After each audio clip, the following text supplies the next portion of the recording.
May bago na namang nagpapautang sa Google Play Store kung saan inofera niya ako ng up to 3,000 at na-approve nga ako and pumasok agad yung loan amount doon sa e-wallet ko. Legit naman yung kanyang 3 to 4 repayment terms and nasa choice nyo na lang kung gusto nyo ng mas mabilis maka-reloan agad. Pwede mong piliin yung 3 terms niya. If ever na gusto nyo mas mahaba, pwede naman yung 4 repayment terms niya. Pero ang tanong, papasa kaya siya sa inyo? Well, pag-uusapan natin yan dito sa ating panibagong topic ngayon. Kaya naman kung interesado ka, keep on watching.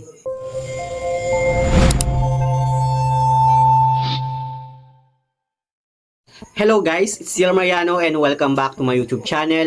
At kung hindi ka pa nakapag-subscribe sa aking channel, please subscribe dahil palagi akong nag-share ng mga experience ko at nag-review ng mga OLA or online lending platform kung legit ba o hindi dito sa ating channel. So pag-uusapan nga natin itong bagong loan app na na-discover ko kung saan na-offeran niya ako ng up to 3,000 kahit unemployed yung pinili ko doon.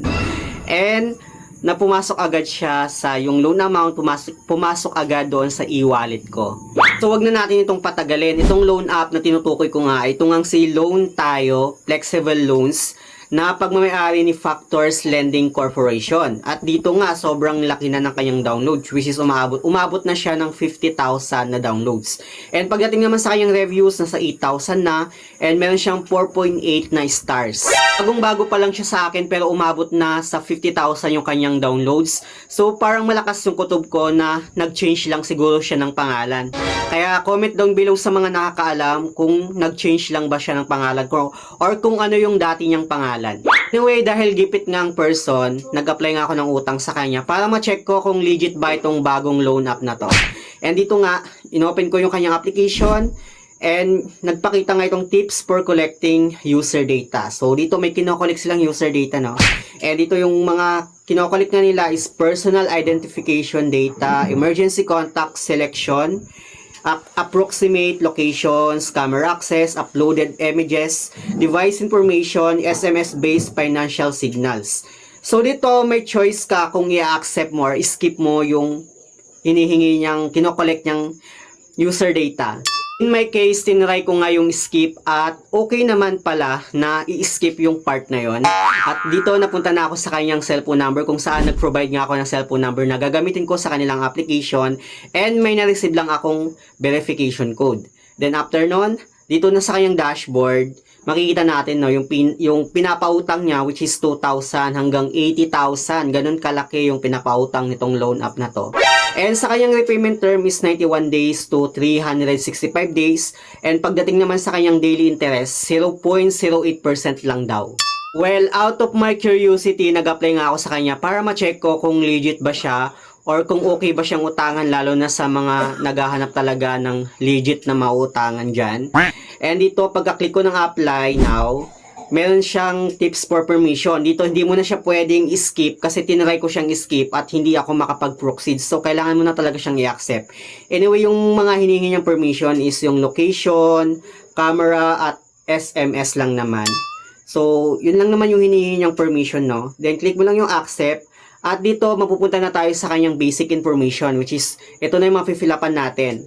May mga questions lang siya dito na kailangan nating sagutin sa ating personal information. How many online loans do you have currently? How many times you borrowed money before? Longest overdue days, education level, types of housing, marital status, monthly expenses, numbers only, contact information which is email. Yung email address mo, talagang kailangan mong ilagay dito yung email address mo. And then yung work information mo. Sa work information pala, kailangan nating pilapan yung ating industry, payroll period, monthly income, next pay date, employment status, then meron pa siyang optional sa baba. And dito, pipilapan natin yung company name, number of children, and Facebook link, pero optional lang siya. Pagdating naman sa kanyang contact information, bali 3 contact reference lang yung hinihingi niya. And then after nun, dito sa kanyang identification or ID information naman, mag-provide tayo ng at least 1 valid ID. Bali yung mga valid ID na hinihingi niya is National ID, Postal ID, TIN card, PhilHealth ID, SSS card, Voters ID, Driver's License, Passport, tsaka UMID ID. Anyway, pipicturean din natin yung front ng valid ID natin. Then after nun, pag once na clear yung pagkaka-picture mo doon sa ID mo, mag-auto-generate na yung pangalan mo dito or yung information mo like yung first name mo, middle name, last name, ID number, date of birth, yun, yung gender mo, mag-auto-generate na siya. Yung app na mismo yung maglalagay, hindi ka na mag-fill up ganon. Anyway, mag-facial verification pa tayo dito. And para ma-verify na tayo talaga yung umuutang sa kanya. And dito nga no, medyo sabog pa yung buhok ko dito. Sa kanyang withdrawal information naman, it's either e-wallet or bank yung gagamitin natin kung saan natin ma-receive yung perang uutangin natin. So pwede yung GCash, pwedeng PayMaya, GrabPay, at pwede rin naman yung bank account. So, ganun lang kadali na mag-apply sa kanya. And then, after ko ma-submit yung application ko dito, sabi niya, get the loan amount, please don't leave the page. It will take about 5 seconds. So, naghintay ako ng mga 5 seconds lang naman. And then, after noon, dito nga, na-offeran nga niya ako ng 500 hanggang 3,000 na loan amount. So, choice ko na lang kung magkano yung gusto kong hiramin. Basta hanggang 3,000 yung pinakasagad. It's either 500, 1,000, 2,500, basta 3 hanggang 3,000 siya, guys. At sa kanyang loan term, dito makikita natin, no, meron siyang 3 terms at 4 terms na repayment. Pero dito ha, hindi siya yung tipo na monthly repayment term, kundi weekly repayment term siya. Okay, doon muna tayo sa kanyang 3 terms na sinasabi niya. And dito napansin ko lang ha na doon sa 3 terms is parang di naman din talaga totoo yung 3 terms niya, no? Kasi nakalagay dito doon sa 3,000, kunwari na hiramin mo. Sa first na repayment term mo sa kanya is 1,800, then after 7 days ulit, bali magbabayad ka ulit ng 1,800, then after 7 days na naman, parang libre na yon yung pangatlong repayment term niya.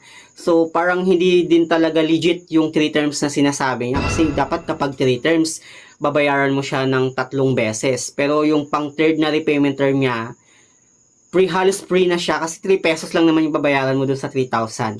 And then sa 4 terms naman na sinasabi niya, ganun lang din. Yung pang 4th na repayment terms, halos libre lang din. Babayaran mo naman siya ng tatlo lang, 3 terms lang, ganun.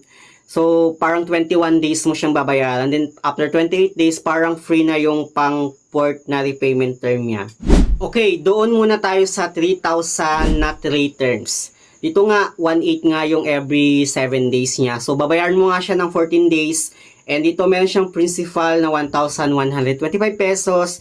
Meron siyang fee na 375 pesos. Ganun kalaki yung fee niya, just 7 days ha.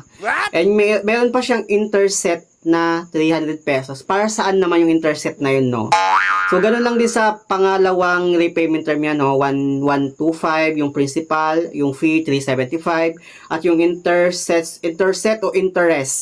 Interest niya is 300 pesos.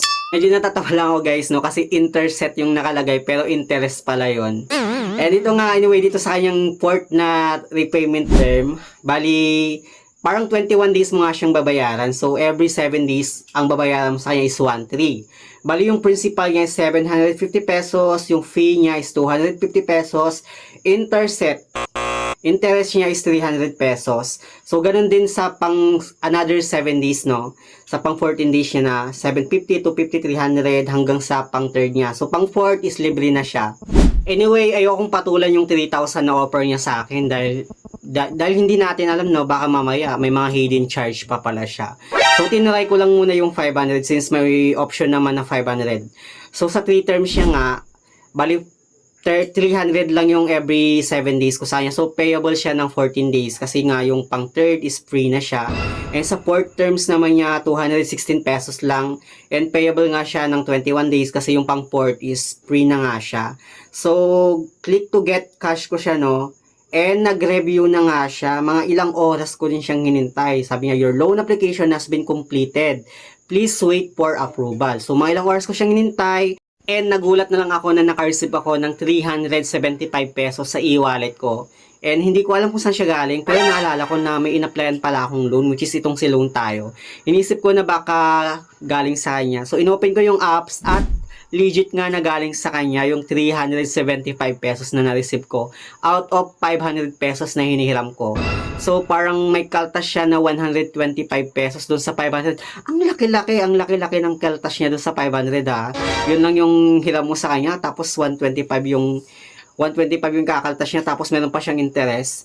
So dito nga yung repayment term ko nga sa kanya is 300 pesos. So payable siya ng 14 days kasi yung pang 21 days nga is free na siya. So doon nga sa 500 pesos na na-approve sa akin, 375 lang yung receive ko kasi kaltas niya 125. And then babayaran ko pa rin yung 500 na yon with kasamang interest. So parang total na babayaran ko na interest niya is nasa 225, mga ganon. Ang laki-laki, 500 pesos lang yung hihiramin mo tapos ganon agad yung kaltas niya, ganon agad may interest pa siya. For me guys, hindi siya recommended, hindi siya okay na utangan kasi guys, buti nga 500 pesos lang yung tinry ko eh. And umasa ako kanina na ma-reject ako kasi mostly lahat ng mga 7 days repayment na ina-applyan kong loan app, na-reject. Dito na approve ako sa kanya. Buti na lang 500 pesos lang yung tinry ko. For me guys, hindi siya recommended na utangan. Nakita nyo naman 'di ba yung kaltas niya doon sa 500 na in-approve niya sa akin with interest pa talaga. And what if na lang paano na lang kung yung 3,000 yung ginrab ko na offer niya, di mas malaki yung kikitain niya sa akin in just 14 days or 21 days. At hindi talaga siya mai-recommend, hindi ko talaga siya mai-recommend at hindi siya okay sa akin. Lalo na't meron siyang hidden charge. Hindi complete yung loan details niya, hindi mo makikita doon kung magkano yung amount na ma-receive mo. Yun lang yung loan details niya, 'di ba? Mostly makikita na agad natin kung magkano yung ma-receive natin doon sa 3,000 kunwari na hiramin mo or doon sa 500 na hihiramin mo kunwari. Dapat makikita natin doon kung magkano yung makakaltas.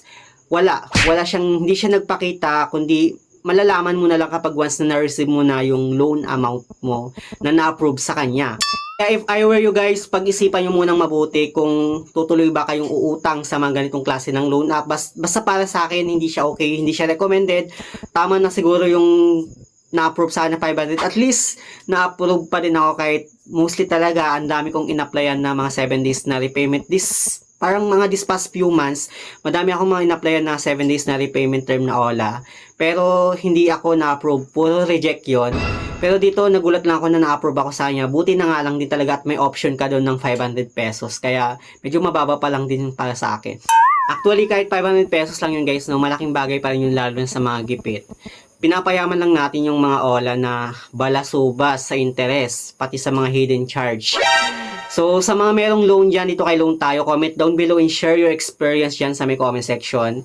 Basta para sa akin, X talaga itong OLA na to. Yun lang naman yung gusto kong i-share. Anyway, sa mga hindi pa pala nakakapag-subscribe sa aking YouTube channel, please don't forget to like, share, subscribe. Click the notification bell para lagi kang updated sa mga susunod na video. Thank you guys, thank you for watching and see you on my next video. Bye!